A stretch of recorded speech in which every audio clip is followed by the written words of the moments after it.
Hello, Ray Phoenix here. Welcome to Let's Play Ratchet and Clank Re-Up Your Arsenal Part 12. We're on our way to Blackwater City, which is under attack just like in that Quark vid comic. This time it's being attacked by Tyrannoids from Dr. Nefarious. Looks like Dr. Nefarious must have some kind of thing for Blackwater City if he likes to keep attacking it. And now this starting to become a regular, routine, ritual thing where we jump out of our Starcraft or Starship, whatever that is, and we glide to our certain death. Of course, this is just a regular average thing for Ratchet and Clank now, or Ape Ratchet, whatever you want to call him. This is just a normal, typical thing. There's nothing interesting about this. We're just pretty much just gliding down like we're Bubsy Bobcat in some sort of game. What if they should ever make a Bubsy game like this?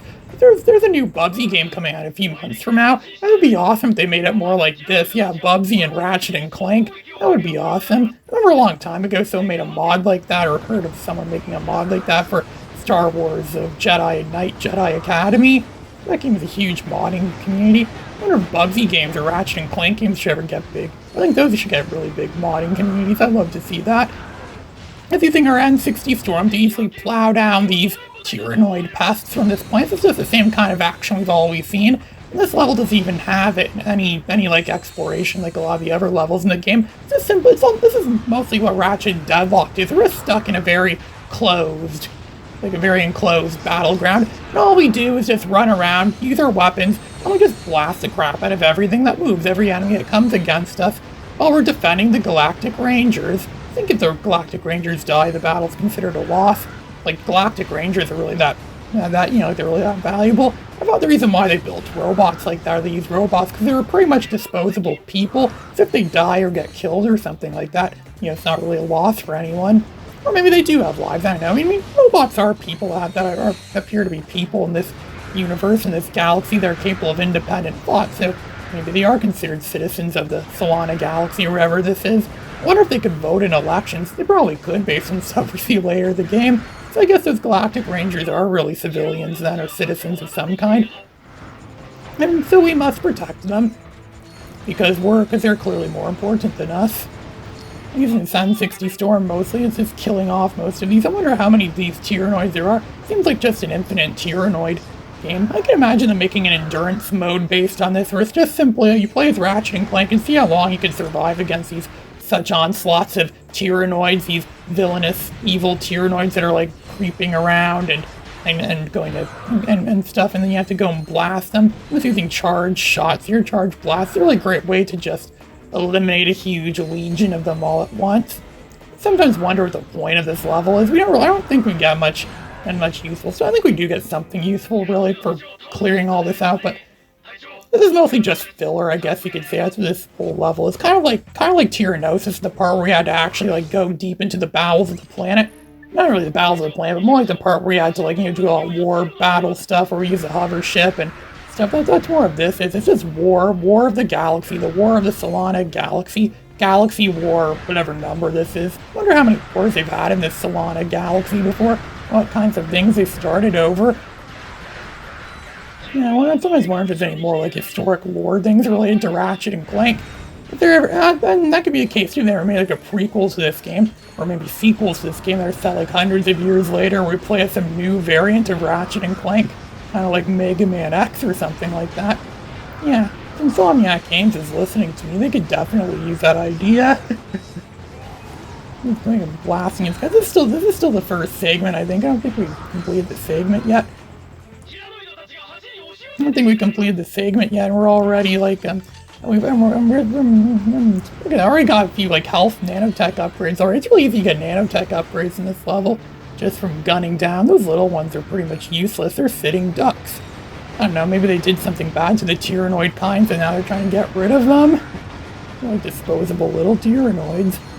These large ones are a bit more tough, but they could still get killed easy by my N60 Storm. They're no match for that. There we go, 20,000 bolts. That's our prize. That's more than what we get for most challenges in Annihilation Nation. So we're going to the next battleground. The next one, we're going to use the Nitro Eruptor here against these evil Tyrannoids and just blast them down. We only came here because we had a distress call that made it seem like it was urgent that the place was getting attacked. I mean, we could have went to Annihilation Nation first and did the challenge, or supposed to see Courtney Gears again. Yeah, because seeing Courtney Gears really is a big challenge. But you see, Ratchet and Clank are not soulless. They know this planet was under attack. They should have, went to go and rescue it first before they had their business on Annihilation Nation. But then again, I don't think that makes much of a difference at all to the story. This game does have non-linear gameplay. You don't necessarily have to do the certain challenges in a certain order. This level may have even been downright optional. I think all we win if I'm not mistaken, I think all we win for doing this is just a simple map, which is, it's nice to get a map of a level or some device like that could help you stuff, but I don't think it's really essential for completing the game. I don't know if it is. I know some of these levels are not essential. I mean, you see speedrunners skip these levels all the time, and this level is just a pure example of what filler in this game is like. Well, if you're going to put filler into a game, at least make it fun, and I guess that's what they did here. They did make it fun. This level is pretty much just a walk in the park compared to some of the other things we'll be seeing in this game.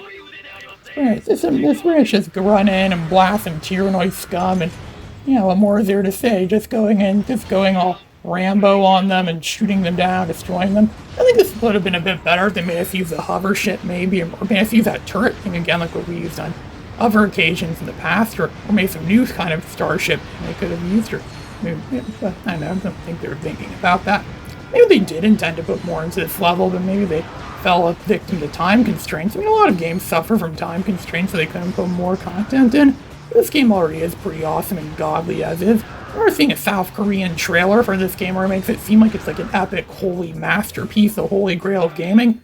And they'd be right to say that about this game, because this game really is something. 25,000 Baruto for doing that. There we go, now that we saved Blackwater Sea, Blackwater Sea. Okay, so that's our prize, it's not a map. It's the magnet boots, those things. Okay, so that is an essential thing, so I guess this level was truly essential to the context of this entire game. Getting the they're called anti-gravity boots, I think, or magnet boots. We definitely will be needing those in some later levels in this game. I completely forgot those existed, because we're this far into the game already, it hasn't been mentioned yet, so we're going to Annihilation Nation. Annihilate your nation? Sounds like something that happened in modern America or something like that. Annihilation Nation. We're up to this level right here, where we're going to be shooting down. Well, you can shoot those camera things down. You actually get a skill point, I think, for shooting down a certain amount of them, or a certain number of them, or something. But I don't know if it's necessarily worth it. I'm not even sure if you could do a skill points. I can just use them to unlock things in the game or something like that, like unlock bonus features. I'm not exactly sure if they do. I know in Spyro 2 they unlocked additional scenes at the end of the game, like additional storybook scenes showing things that happened in Spyro's, or happened to Spyro or Spyro's Kingdom or something like that after the game's has ended. I don't know if those are canonical to the story at all, but it is something funny to look at. Like a nice little touch they put in there. It's not really part of your progress in the game at all. That's what skill points are like. I don't think skill points contribute to your progress at all either. Same with Spyro 2, the only Spyro game in the PS1 that I know of where it actually just says 100% complete. There's no more than 100% complete in the game. And then there's some games that never say 100% complete, like some stupid Arthur game that I saw on the PS1 where it's not possible to 100% complete the game. Then some YouTube commenters making a list of games that are not possible to 100% complete, or games that at least never register as saying 100% complete.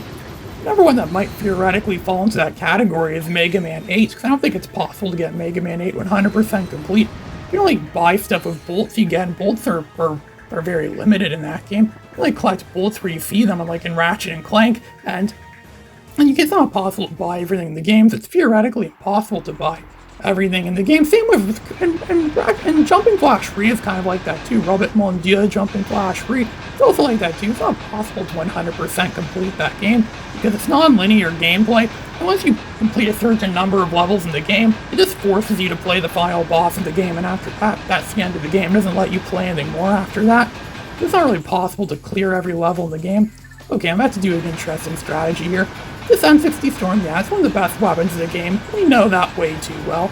But, and this boss is pretty much a pushover if you're skilled at this like I am, but their Flux Rifle isn't very well upgraded, and the thing that kills these bosses is going to be the weapon that will receive the upgrade points.